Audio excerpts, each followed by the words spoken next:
rendre compte que ça fait seulement un mois que Trump est revenu au pouvoir et que je m'étais toujours juré de ne pas y être dans ces moments-là. Ce que j'y prends de fort, qui était inattendu pour moi, c'est un rapport au corps. Je pense au corps gros.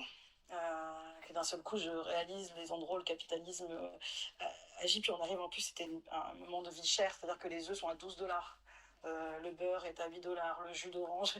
Et donc, je me rends compte qu'il y a un vrai questionnement énorme entre comment les gens peuvent consommer, comment les gens sont attaqués sur leur santé, comment il y a quelque chose qui se dérègle, hein, clairement écologiquement et tout ça, mais aussi dans nos corps. Et là, cette dépression qui nous habite et cette peur qui nous habite, elle modifie aussi notre microbiote, elle nous modifie qu'est-ce que je fais moi de ce corps-là, dans ce pays-là, qui peut être à la fois un pays où on va te demander d'être hyper fit, hyper sportif, hyper en bonne santé, hyper effime, avec des moyens qui sont impossibles, parce qu'il n'y a pas de sécurité sociale, il n'y a pas d'aide. Et puis dans le même temps, je vais croiser beaucoup plus de corps gros que je n'en croise ici, mais qui ont eu le temps du coup de s'affirmer comme une communauté peut-être plus forte, avec plus d'outils, un peu ce que je ressens maintenant aujourd'hui de la communauté noire.